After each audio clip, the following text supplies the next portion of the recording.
Welcome. Today we hope to give you ideas to help you become an effective member of the Staff Pastor Parish Relations Committee, oftentimes abbreviated Spprc, in your local church. I'm Sherry Hiller, an Associate Conference Lay Leader and a member of the local church development ministry team. Joining me today is Tish Malloy, Director of Transitional Ministries for the Oklahoma Annual Conference, and John Hiller, a commissioned elder in the Oklahoma United Methodist Conference and the Associate Pastor at Lawton Centenary United Methodist Church. So Tish, I'm going to start with you. How many local churches and extension ministries have you served in your career as a clergy person? I've been appointed to 4 local churches, one time as an associate, and then all the others as the lead pastor. 3 churches in Oklahoma, one in another conference, and then 3 extension ministries. Extension ministries being an extension of the work of the local church. And so I've served as the Director of Volunteers and Mission for our conference, Superintendent for our conference, and then right now as the Director of Transitional Ministries. Very good. So John, what about you? So I have served 2 appointments. I served a student appointment while I was in seminary, and that was a dual appointment, so 2 churches, but each got to do their own paperwork at charge conference time. And now I'm an associate pastor, my first full-time appointment. And then you serve as you were preaching when you were in college. Yeah, What I was a ministry intern at Okay. Village UMC while I was in college. Yeah. Okay, so lots of experience for both of you, and really appreciate you being here. So the rules and duties of an SPPRC can be found in paragraph 258 of the Book of Discipline. And there's also a great PowerPoint that's available on the Oklahoma UMC website under Leadership and Training Resources. Now, both of these resources give you the nuts and bolts of this committee, but today we hope to flesh that out a little bit, give some personal experiences and how it really works and what it really means to serve on this committee. And we hope that it gives you ways to serve on this committee and be more effective so you can strengthen your church's programs and ministries. Now, when you look at the Book of Discipline, there are 17 items listed as the role of the SPPRC. We're going to try to talk about those today using some real-world examples from these 2 and experience that will help you serve in your local church in this capacity. So in a nutshell, the SPPRC is the human resource department of the local church, and it's responsible for clergy and any staff that you may have. Duties include providing encouragement, nurturing, supporting the pastor and the church staff, and also their families. Now, Tish, I think we often forget about that part, that we're supposed to be supporting the parsonage families as well. Would you share about the time a church did a really good job welcoming your children on one of your moves? I'd be delighted to, and I try to share this often and in many places. When our children were little, we moved to a church, and we drove up in our U-Haul and car, and I think our kids were stair steps, maybe 6, 4, and 2. And prior to our coming to that church, the staff parish chair had asked a lot about our kids, and we answered everything. Asked things like their favorite colors, what kind of toys they were liking right now, things like that. When we got to the church, to the parsonage, there was a group of people there to help us unload and to take care of the kids and take them to the zoo. Wow. Which was like, hello. And then, so we unloaded, but before they took them to the zoo, we all went through the house, and they were very happy to share that in each kid's room, they had painted the room their favorite color. Aww. At that time, they were all furnished parsonages. So the bedding was things like our daughter had Barbie bedding, and the boys, I don't remember what it was. Oh, I know, Teenage Mutant Ninja Turtles.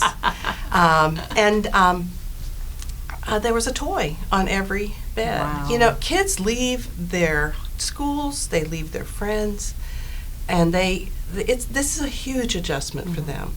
And to have that kind of welcome meant so much to us, our whole family. We went into the parsonage kitchen and opened the door of the refrigerator. It was full of, the basic things, but then also that was back in the days when juice boxes were new, and I never bought them for them. They could have a cup of juice, right? Yeah. There's juice boxes. Our kids thought they died and gone to heaven. So, I mean, it just meant a whole lot to us, and that was really special. That is a great way to welcome a parsonage family. Now, John, you've served churches as a single person and as a newly married person. So what suggestions would you have for a congregation in welcoming and nurturing a young clergy? Yeah, so the first time, the first house I ever lived in on my own was a parsonage. Got married and moved across the country into a parsonage. And we experienced a similar welcome, though we got there in the middle of the night, so there was nobody waiting to help unload, because we weren't going to unload anything in the middle of the night, but there was groceries and food waiting for us. But I'd say that the main thing when welcoming a young family is to welcome the people that are there, that are coming, and to not ask when any more will be joining. That goes for a married couple, and that also goes for if you're receiving a single pastor. I find it's the churches and SPRC's committee's responsibility to welcome who is sent, not to add more people to the parsonage. But that was not our experience. We were very warmly welcomed. And the other thing is get to know the whole family. They said they asked Tish's family ahead of time. They asked the kids what they wanted. Get to know the spouse as well, their interest inside and outside of the church. Get to know them as a whole person. Another thing that can help in welcoming the spouse is if they especially if they ask for finding a new job in the new location, sharing any connections you might have, and helping them share their resume around. So that's a very good idea, something we don't think about, especially in our smaller towns. That could be really important when you're moving into a smaller town. So, now many of our churches in Oklahoma, the SPPRC's only employee to nurture and to encourage is the pastor. And taking care of our clergy in our local churches can mean making sure they have a healthy life-work balance, encouraging them to be physically and mentally healthy, and making sure they're getting fed spiritually.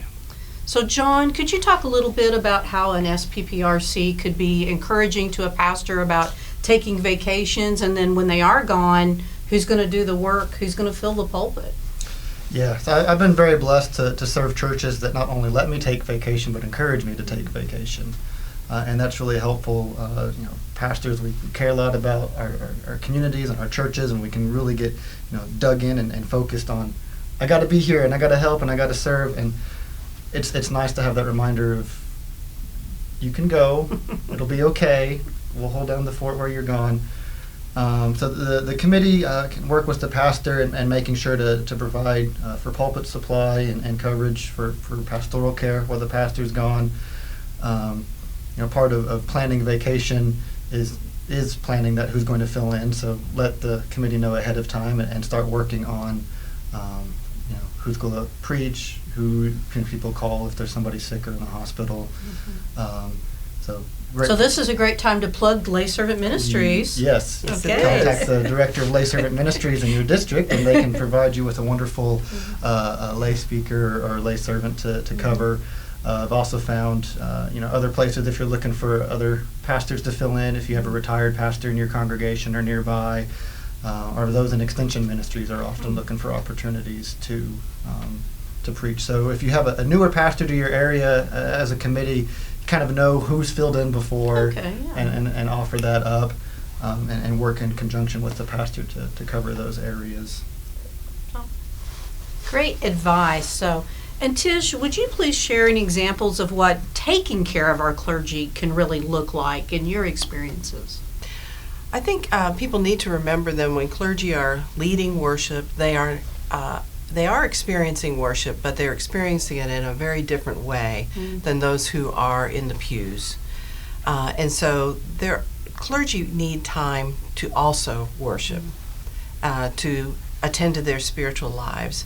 I myself have participated in several academies for spiritual formation and the 2-year academy for the spiritual formation, which is something that I would recommend to all of our clergy.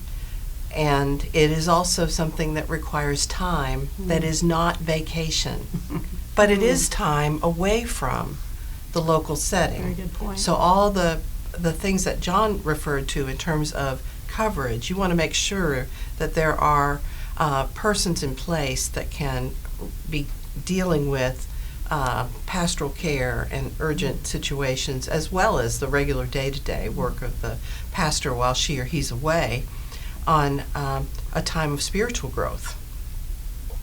Another thing that I dealt with as a superintendent a couple of times, I just want to mention is, and I think we're going to talk about it a little bit, our clergy are called to do other things in the annual conference and to participate fully in the annual conference. One must be available to serve on committees and other kinds of things like that, to support our clergy in doing that work, to support our clergy in going to camp and offering leadership at camp. Going to camp is not vacation for clergy. Amen. But I have sister. experienced churches that felt that, the pastors should be taking their vacation time for this kind of thing. And so that's just really important as well. Also, I think staff parish committees can help a lot if they establish clear policies for these things, so that they're not dependent upon the clergy person to say, I need to take a vacation at this time and at this time, and they're catching up with the clergy person. It needs to be, when are you going to take vacation? When will you be doing time of spiritual growth? And how can we support you in that? Is continuing education a part of that as well? Continuing ed is absolutely required of our clergy, and it's an excellent requirement of our clergy. And so one thing people can do for sure in our churches, again, is to provide the time, but also, if possible, to provide resources. Some coursework that clergy would like to take are an extra expense for them. And so to provide in our compensation packages, a compensation for continuing education specifically. Very good point. So SPPRCs are also responsible for setting salaries in the local church. So John, would you talk a little bit about the compensation package and how it has to be structured? And I think that's done yearly, correct? It is. The compensation's approved annually at charge conference. And when you think about the clergy compensation, there's kind of 3 buckets, and one of those buckets can be filled 2 different ways. That's not confusing You're at all. not confused yet. Not at all. All right, so there's the base compensation, just the salary, and that's taxable income, just like you would make at your job. Okay. And then the second bucket would be housing. If you provide a parsonage, there's no housing allowance, but the clergy can take what's called a housing exclusion, which is kind of accounting separated out of the salary. It's not additional income, but it's separated out of the salary, and it's non-taxable as long as it's used for housing expenses.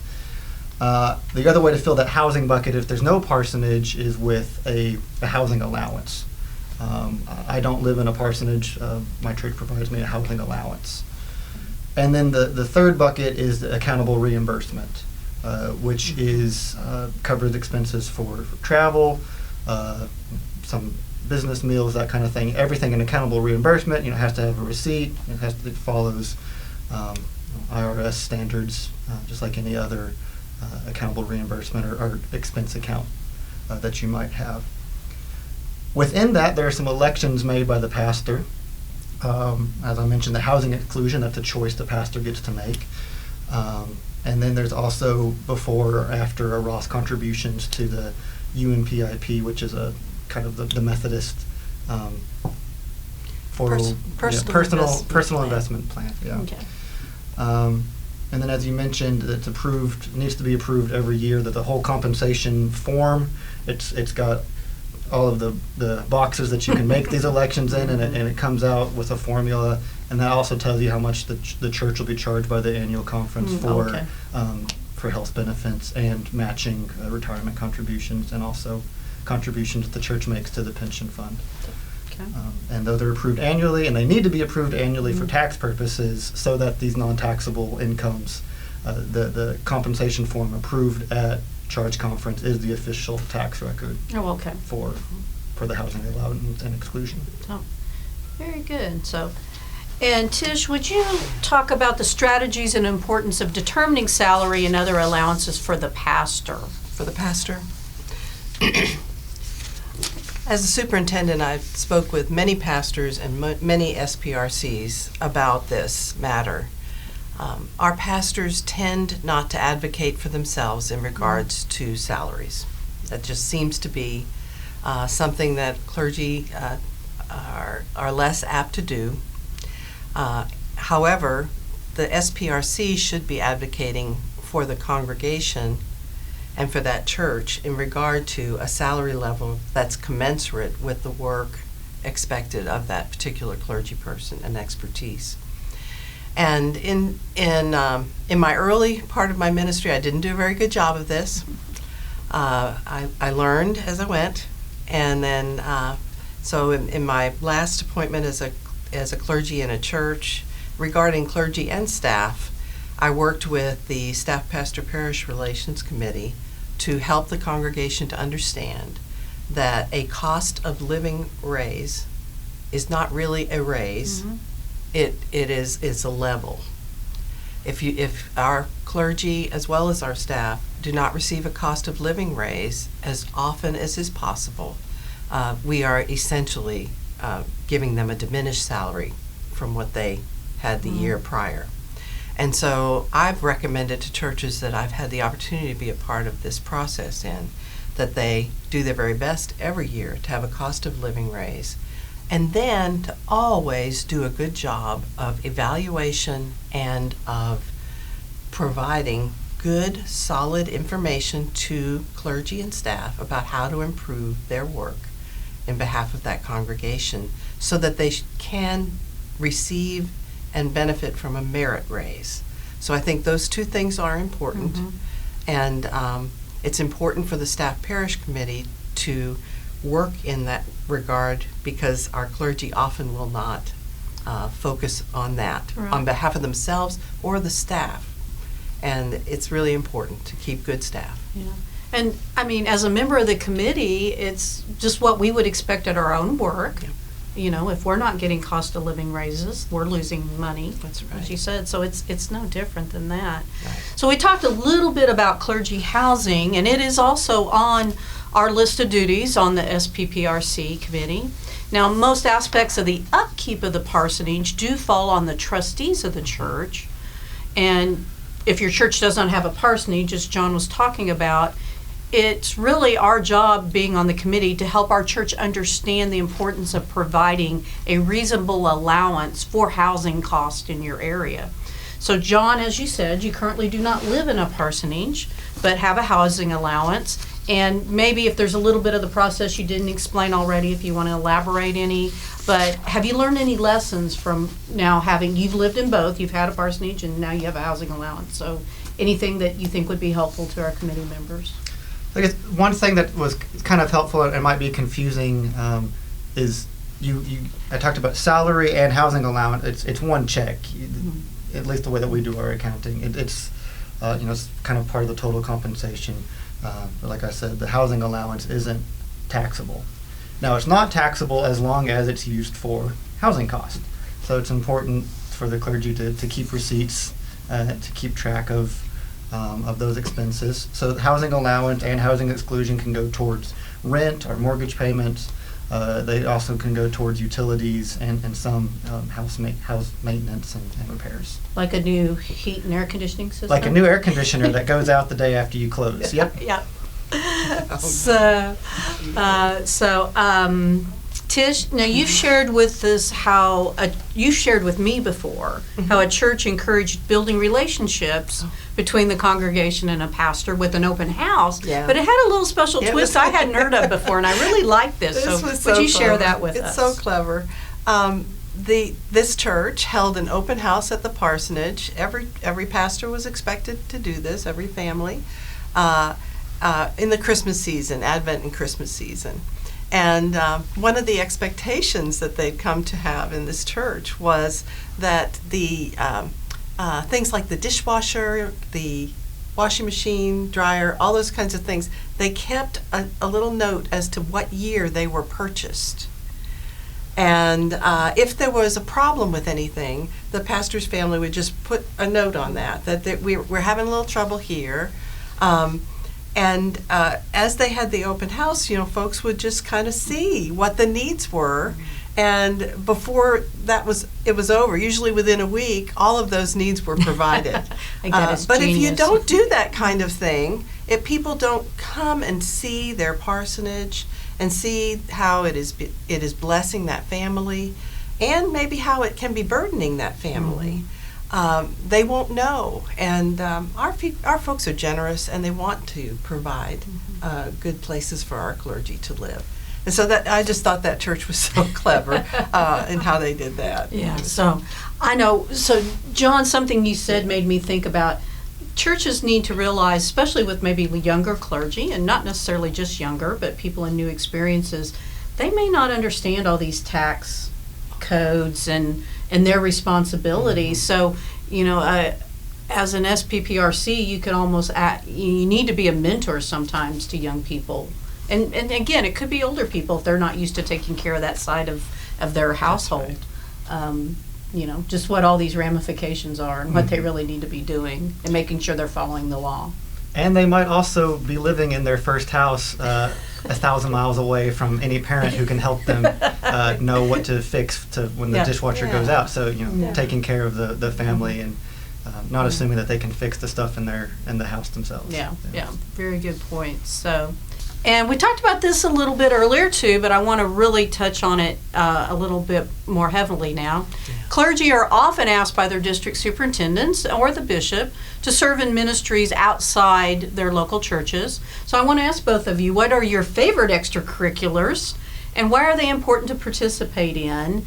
And maybe speak a little bit more how a congregation can really help support that. So who wants to go first? Camp. Okay. Is one of my favorites. And I've already mentioned that. But I think it's very important for clergy to be involved in the lives of young people and to be mentors, but also to learn from them and to be open to understanding what their perspectives are on our faith. And so camp is one of those things. Throughout my ministry, I've always been on a conference committee of some sort, the Board of Ordained Ministry or CFNA, the Committee on Finance and Administration, things like that. And there have been times when I've had to drive 3 or 4 hours to get to a meeting that would last 2 or 3 hours. So just the congregation understanding that that's a full day, it's gone. Or for camp, that's a week, it's gone, but it's not vacation. Exactly. Oh.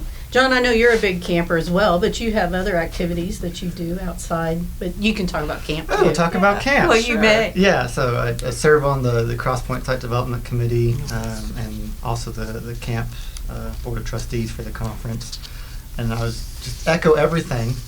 Camp's not vacation, but you should let your pastor go to camp. No, you should expect your pastor to go to camp. Yeah, that's good. And like you said, getting to know the children in the congregation, the youth in the congregation, and around the district area or whatever is drawing that camp.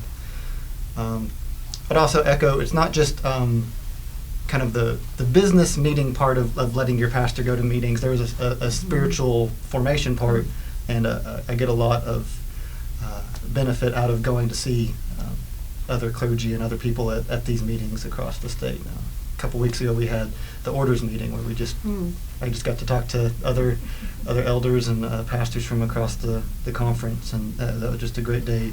I was out of the church, but still working, but still being spiritually fed in that time. So, very good point. So, now sometimes being on the SPPRC means conversations that are hard.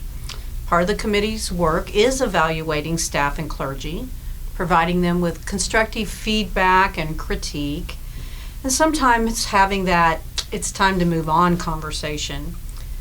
So, John, I'll give you the maybe easier one. So what have you found helpful about the yearly clergy evaluations that you have received? So, going through the ordination process, there are some evaluations that are required for that, but the SPRC does evaluate all clergy every year. And it's just helpful to kind of have that reaffirmation of your call. We'll talk a little bit later about how the SPRC is kind of the first step in the church affirming the call of a person into ministry, but they have a continued role in continuing to affirm that call, making sure that you're still, in it, that you have the gifts, but also that we talked about the nurturing and taking care of yourself side, making sure that you're still fit for ministry and taking care of the church. One thing I will say about evaluations. I know that the committee loves the pastor, wants them to do well with the Board of Ordained Ministry or District Committee on Ministry, but it's less than helpful to get 5s on everything with no notes on the evaluation.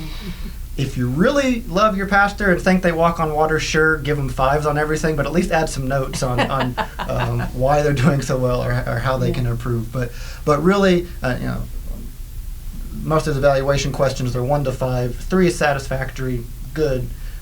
It's okay to give your pastor a 3 and to let them know what areas that he or she needs to work on.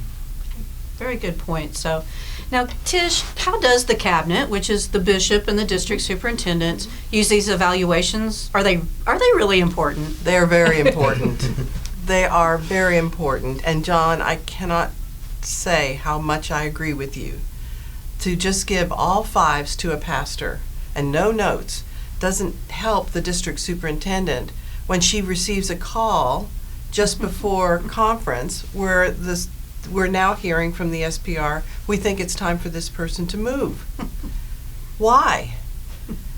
Right? So that's unfair to a clergy person or to any person who is receiving an evaluation from the SPPRC, not to give them clear ways to improve, if they have ways to improve. Now, if you're perfect and you walk on water, okay, that's great. But I think that happened a long time ago.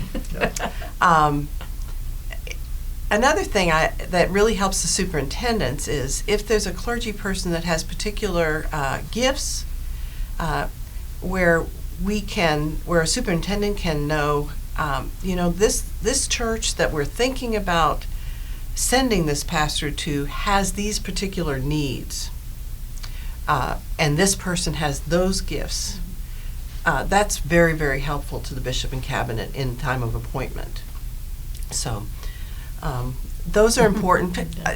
There were times when, as a superintendent, when I received some of those, and people actually wrote on the document, "We know nobody's going to ever look at this."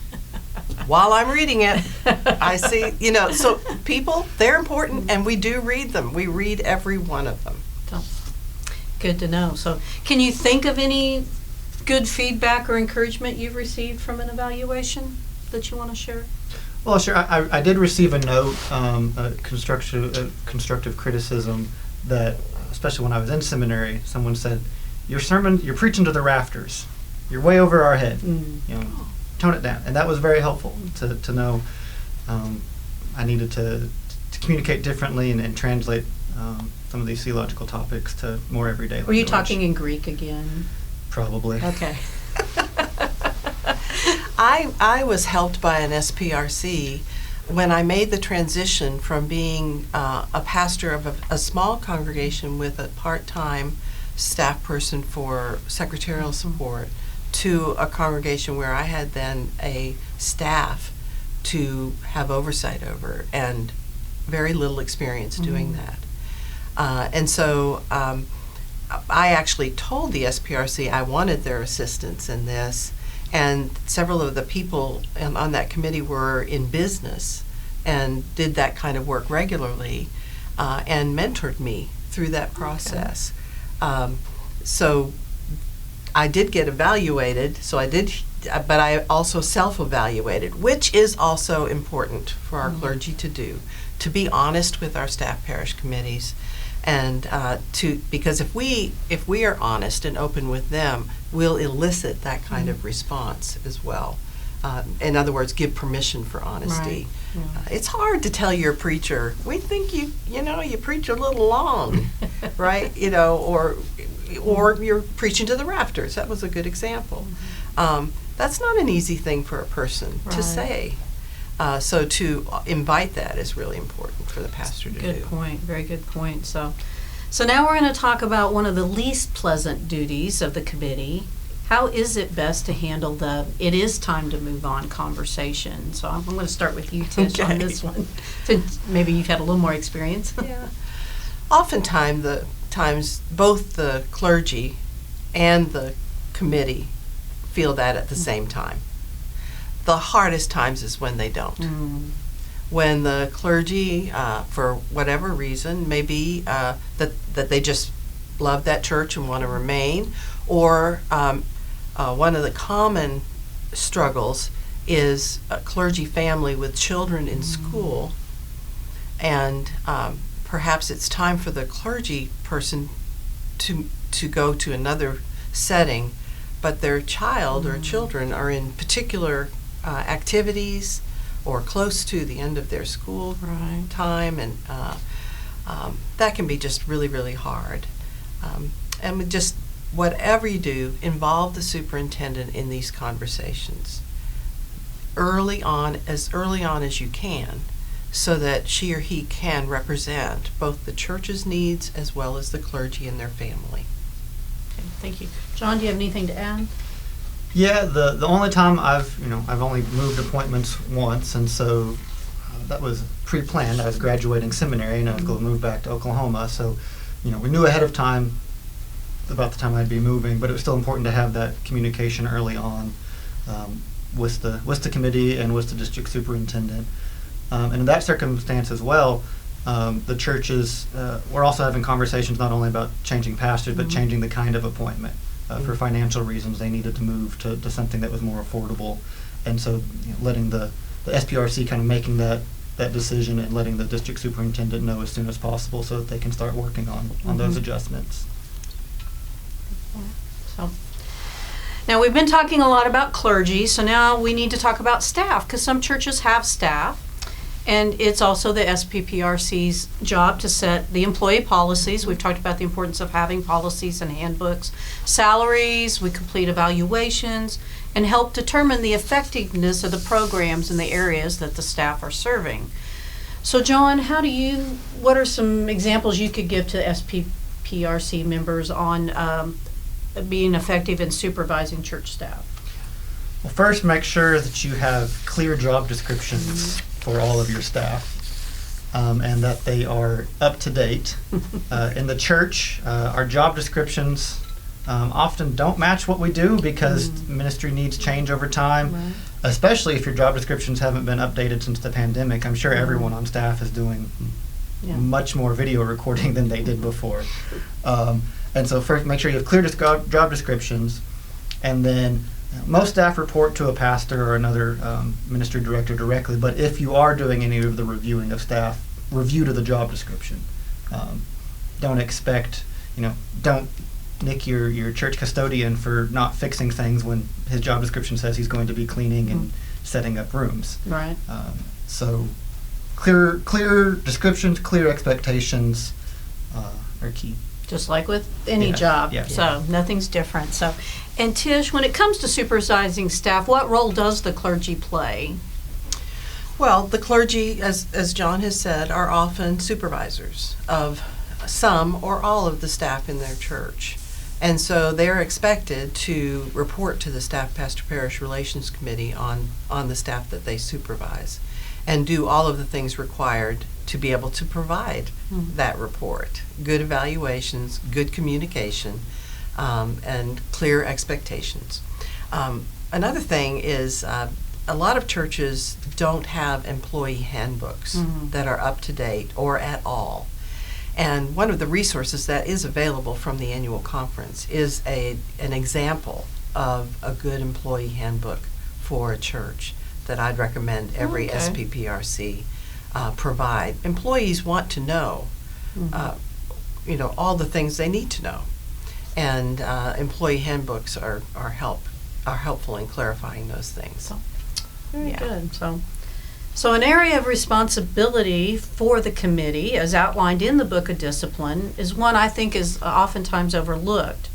The SPPRC is also responsible for educating the congregation as to the United Methodist Church's principles on itineracy, ordination, prepping clergy candidates, and identifying potential clergy candidates.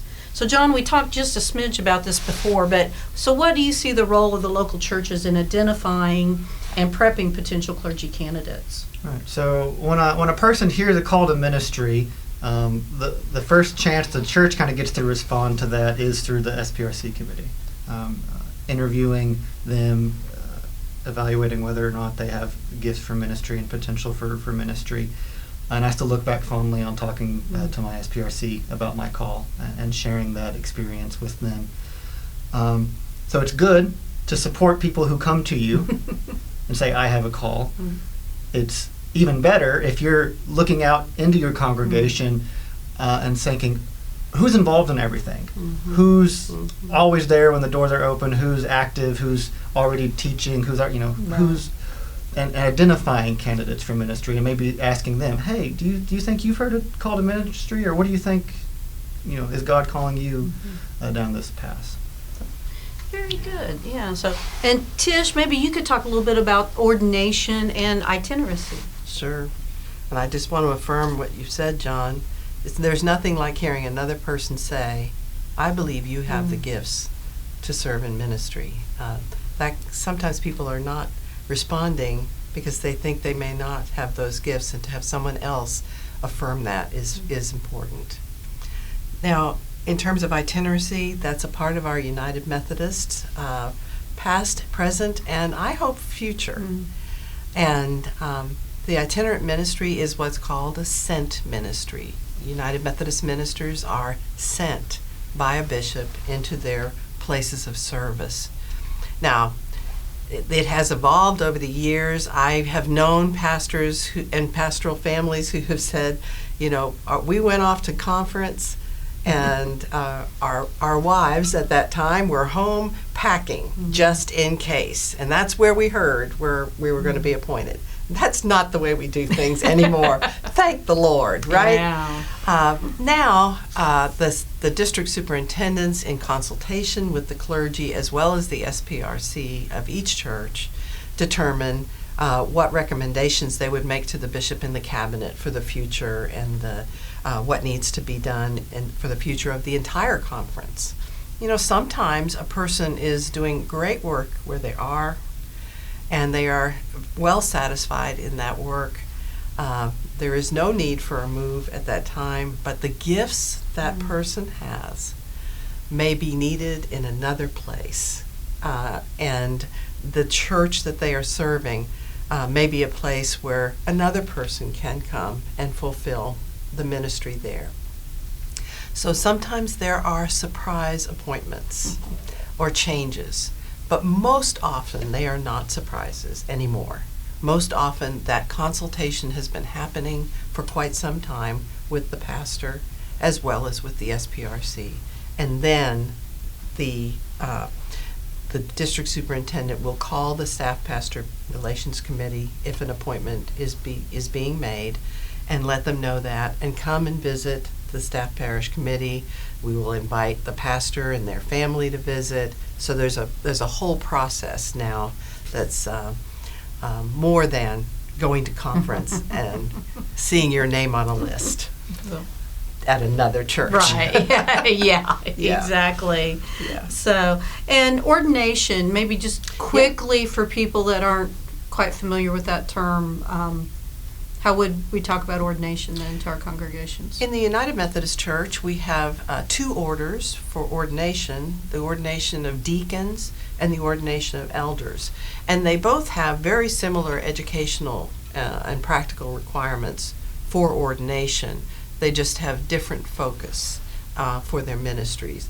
Deacons primarily are ordained for service and to connect the church and the world. And the elders are ordained primarily for the administration of sacraments, preaching, and the order of the life of the church. So there are 2 ordinations in the United Methodist Church. And there are significant requirements educationally as well as processing all of that education and coming before the Board of Ordained Ministry and being evaluated significantly. And it's a long process. John, how long is that process now? Well, I heard my call to ministry 12 years ago, and I'm not ordained yet. It takes a long time to go through this process, but it's important, and it's not easy. You know, maybe that's another thing we should note, that when you have a person who is in the commissioning process or between not yet ordained but serving as a pastor, that person has an awful lot of work to do in relation to the Board of Ordained Ministry. That isn't necessarily a part of their work at the local church that the SPRC can support. That's a very good well. point. So, we're as a member of the committee, we're supposed to explain these concepts and ideas to our local congregation. Do either of you have any ideas? Have you seen that done well, or have ideas how that maybe could be done? Well, it just so happened that the chair of our SPRC committee has been one of our confirmation sponsors for years. Okay. I don't think originally that role was attached to the chairmanship of the committee, but she wanted to be a part of confirmation. And so as early as confirmation, start teaching about itineracy as a part of our polity. But the other thing that the committee can do is if you're a transition time is a good time for teaching because everybody's all of a sudden cares about the itineracy when you're about to get a new pastor. So being honest about the process and your role in it. When people come to you and say, "Hey, we want so and so," say, "That's not how this works. We're not a search committee. We consult with the district superintendent, let them know what our needs are as a congregation." But also, as you're teaching, remember the confidentiality that goes along with it. All SPRC meetings are confidential, but it's particularly important when appointments are involved because we don't want any surprises. We don't want anybody finding out about appointments or a way they shouldn't have. Right. Yeah, it's a very good point. So That is an excellent point. And it's not just on behalf of that local church. It's on behalf of the church that new pastor is coming from. How would you feel if you found out that your pastor was leaving from someone at another church who said, "Oh, we're going to have your pastor come to our church"? So those things are, that's why they're kept confidential until they're not, until everyone has been made aware, and even the superintendents even coordinate when are the churches being told, so that kind of thing doesn't happen to a local church. that's a good point. Very good point. So in the Book of Discipline, paragraph 258, item 2G, it says, and I am paraphrasing, the duties of the SPPRC shall include promoting unity in the church. Now, unfortunately, human nature, attitudes, and biases do not magically disappear when we walk through those church doors. Now, we will have misunderstandings and hurt feelings and strong clashing personalities in our congregations. So, Tish, how can an SPPRC member best act as a mediator when problems do arise between clergy or staff and a congregation member? Oftentimes, people in the local church will know who are the members of the Staff Parish Relations Committee, and they should know who those people are. so that if they have a concern about a staff member or about a pastor, they can go to the right people. A staff parish committee member can receive that kind of information, but should also inform any member of the congregation who is sharing concerns that they will report that to the staff parish committee, and that that individual pastor or staff member will be addressed about those concerns. I've had folks say, "Now, don't tell anybody that I said this." But, well, okay. Preferably, a person would know where the critique is coming from so that they could address it. And I just give a very quick personal experience. In one of my ministry settings, I had a person complain to staff parish members that I didn't visit a family member in the hospital. And that person didn't just share that with staff parish members. Can you get that picture? Right? So within the church, I didn't care about this family. Well, I never received a call. The person thought I did. Yeah. To give that, to be on, to be clear. Yeah. They thought I would have been told. Right. And so it's just an example of, just if you want to talk about anything negative about a pastor or a staff member, be sure that you're willing to take some responsibility for sharing that information. And John, mediation is not always about refereeing problems in the congregations. Sometimes it's about dealing with two congregations, like you said you had back in North Carolina. So would you talk about your experience in mediating in a dual appointment, which would apply to a 2-point charge as well, I would think? Right. So when churches are sharing a pastor, the SPRC committee is really a bridge between the two churches. They have to work together for the salary compensation package anyway, coordinating those vacations and pulpit supply and pastoral care needs. But in my setting, that meant while they're at that meeting, they went ahead and talked about, okay, where are we going to do Christmas Eve? Where are we, what's Easter going to look like? And kind of planning those extra services that, you can't have the pastor in two places at one time. So figuring out if you're going to change schedules or if you're just going to do combined services. And the SPRC committee can play that role as bridge between two congregations. Okay. Very good point. So, well, John and Tish, thank you so much for answering these questions today. It's been very helpful for me, and I've learned some things, and I hope you have too. And thank you for watching this video. Thanks for your willingness to serve your local congregation, to have the hard conversations, and partner with your clergy and staff in your local church to do incredible ministry in your community.